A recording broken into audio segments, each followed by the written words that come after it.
News 18 India पर इस वक्त आप सबसे बड़ी सियासी हलचल की 4 बड़ी खबरें देखने जा रहे हैं जिन पर सबकी नजरें बनी हुई हैं। टीवी स्क्रीन पर आप देख पा रहे हैं ये 4 बड़ी खबरें हैं। सबसे पहली खबर है कि आज एनडीए संसदीय दल की बैठक होगी। सेंट्रल हॉल में होने वाली इस बैठक में प्रधानमंत्री नरेंद्र मोदी को औपचारिक रूप से नेता चुना जाएगा। वहीं राष्ट्रपति भवन में मोदी के शपथ ग्रहण की तैयारियां तेजी से आगे बढ़ रही हैं, जिसमें कई देशों के राष्ट्रीय अध्यक्ष शामिल होंगे। तीसरी बड़ी खबर, नई सरकार के गठन पर मंथन लगातार हो रहा है, जिसका हर पल का अपडेट हम आपको देते रहेंगे। और चौथी बड़ी खबर है कि प्रधानमंत्री नरेंद्र मोदी 9 जून की शाम को तीसरी बार प्रधानमंत्री के तौर पर तीसरी बार शपथ लेने जा रहे हैं। तो ये 4 बड़ी खबरें जिन पर हमारी नजरें बनी हुई हैं। आज सबसे बड़ी खबर यही है कि एनडीए संसदीय दल की बैठक अब से थोड़ी देर के बाद उसकी शुरुआत होगी। इसके अलावा शपथ ग्रहण की तैयारियां जोरों पर है। नई सरकार में किस किस को क्या क्या मिलेगा, इसको लेकर मंथन लगातार हो रहा है।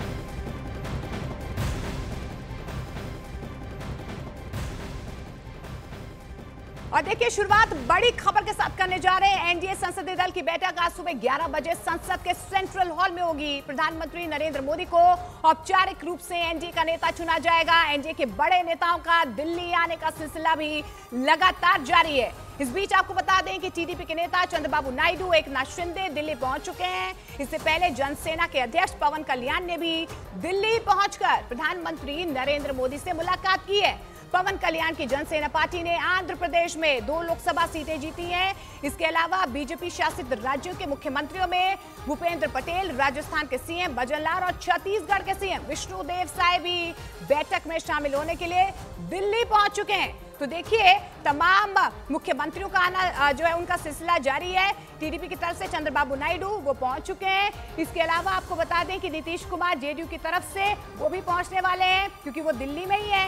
इससे पहले एकनाथ शिंदे वो पहुंच चुके हैं। तो देखिए, आज प्रधानमंत्री नरेंद्र मोदी को संसदीय दल का नेता चुना जाएगा। चिराग पासवान वो दिल्ली पहुंच चुके हैं और 11 बजे ये बैठक होगी, जिसमें एक बार फिर से प्रधानमंत्री नरेंद्र मोदी को एनडीए संसदीय दल का नेता चुना जाएगा। लेकिन देखिए कि किस तरीके से सियासी हलचल जो है वो दिल्ली में बढ़ चुकी है, क्योंकि दावा तो यही किया जा रहा है कि आज प्रधानमंत्री नरेंद्र मोदी को संसदीय दल का नेता चुनने के बाद आज ही सरकार बनाने का दावा पेश कर लिया जाएगा। तो ये तमाम तस्वीरें हम आपको दिखाने की कोशिश कर रहे हैं कि किस तरीके से संसदीय दल की बैठक से पहले तमाम सांसदों का, तमाम मुख्यमंत्रियों का जो आने का सिलसिला है वो लगातार जारी है। और 3 तस्वीरों के जरिए आप समझने की भी कोशिश कीजिए कि किस तरीके से 9 तारीख की तैयारी जो है वो जोरों से हो रही है।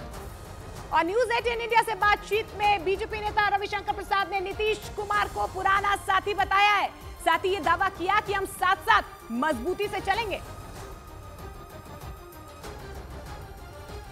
नीतीश जी, आपके राज्य में एक बड़े पार्टनर बन के उभरे और आपको तो उनके साथ पहले भी काम करने का अनुभव एक हुआ है, जब वो एक गवर्नमेंट को सपोर्ट करते थे। तो उनके अनुभव को आपके अनुभव का कैसे रूप में बहुत पुराना संबंध है।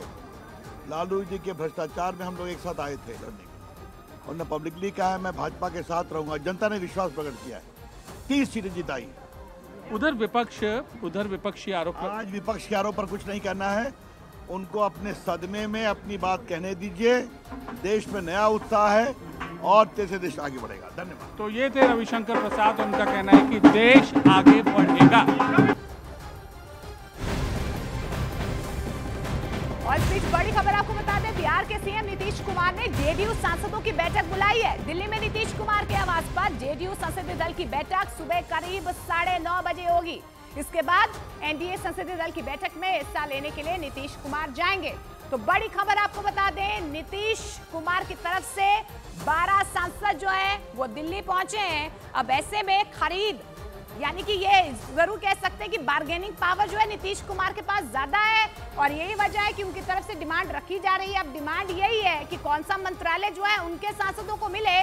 इसको लेकर जो है माथापच्ची कल से ही हो रही थी, लेकिन अब जो है जानकारी मिल पा रही है, क्योंकि 11 बजे एनडीए संसदीय दल की बैठक है। उससे पहले जेडीयू संसदीय दल की बैठक जो है वो तमाम जो सांसद है उनको बुलाया गया है। जोड़ तोड़ क्या करना है, कौन सा मंत्रालय उनको चाहिए, इसको लेकर जो है अब मंथन हो सकता है। इसके अलावा ये भी, क्योंकि जेडीयू की तरफ से लगातार कुछ मुद्दों को लेकर भी अपनी राय रखी जा रही है, क्या उन मुद्दों को लेकर भी आगे कोई फॉर्मूला तय होगा, इस बीच आपको ये भी बता दें कि बैठक के लिए दिल्ली पहुंचे बिहार के डिप्टी सीएम सम्राट चौधरी ने कहा है कि 293 सीटों पर जीत कर आई है एनडीए, इसलिए प्रधानमंत्री नरेंद्र मोदी ही होंगे। सम्राट जी, आप दिल्ली पहुंचे हैं, कल एनडीए की बैठक होगी, संसदीय दल की बैठक होगी, आप सभी जो सीएम डिप्टी सीएम हैं बिहार के और बाकी प्रदेशों के, उनके साथ बैठक होगी। नरेंद्र मोदी के नेतृत्व में एक बार फिर से सरकार बनाने का दावा पेश होने जा रहा है। जनता ने आशीर्वाद दिया है, 292 सीटों पर एनडीए जीत कर आई है, इसलिए प्रधानमंत्री नरेंद्र मोदी जी होंगे। जनता ने मोदी जी को वोट देने का काम किया, इसलिए मोदी जी प्राइम मिनिस्टर होंगे। जेडीयू को लेकर के जो कही जा रही थी बातें आरजेडी की तरफ से और बाकी इंडिया अलायंस के लोगों की तरफ से, आपको लगता है कि उसमें दम नहीं है? जेडीयू तो साफ करिए कि हम एनडीए के साथ हैं। ये सब बेफालतू की बातें हैं। आरजेडी के पास कोई काम करने का सिस्टम है क्या? बिहार को लूटा है, बिहार के लोगों को जातिवाद में फंसाने का प्रयास किया। ये गुंडागर्दी वाली पार्टी है, ये क्या करेगी? 2025 विधानसभा चुनाव में नेतृत्व नीतीश कुमार का होगा। कि नीतीश कुमार जी 1996 से एनडीए के नेता हैं, इसमें प्रश्न कहाँ उठ रहा है? जिनको प्रश्न है वो जाने। और जिन लोग, याद कीजिए, यही आज से 3 महीने पहले नीतीश कुमार जी की पार्टी को कौन तोड़ रहा था? तो पूरा देश ने देखा कौन तोड़ रहा था। यही ललटनिया वाले लोग, याद हो गया। अभी उस पर भी कार्रवाई होना बाकी है। और एनडीए का अंक गणित क्या है ये भी आपको दिखा देते हैं, किसके खाते में कितनी सीटें हैं, कितने समीकरण बैठते हुए नजर आ रहे हैं। आपको एक बार फिर से बताते हैं कि किस तरीके से कितनी सीटें जो हैं किस किस पार्टी के हिस्से में आई है, क्या समीकरण बढ़ता हुआ नजर आ रहा है और क्यों जेडीयू जो है सबसे ज्यादा निर्णायक भूमिका जो है ये यहाँ पर जता रहा है। देखिए बीजेपी की तरफ से जो अनगणित है, क्योंकि 240 सीटें जो है बीजेपी ने एनडीए ने जीती हैं। और इस बीच आपको ये भी बता दें कि देखिए जेडीयू की इसमें किस तरीके से 12 सीटें, जो 12 सांसद है वो आए हैं, लेकिन शिवसेना की तरफ से 7, एलजेपी की तरफ से 5, जेडीएस की तरफ से 2, जेएसपी 2, आरएलडी, हैम 1, एजेएसयू 1, एजीपी, एनसीपी 1, यूपीपीएल 1, अपना दल 1, जेडपीएम 1, एसकेएम 1 और लद्दाख निर्दलीय 1 और दमन और दीव यानी कि 1। तो 278 जो है सांसद अब यहाँ पर पहुंचे हुए हैं। लेकिन जेडीयू और टीडीपी, क्योंकि इन दोनों के सांसद सबसे ज्यादा है 12 और 16, और यही वजह है कि कहीं ना कहीं दोनों की तरफ से अपनी अपनी डिमांड्स रखी जा रही हैं।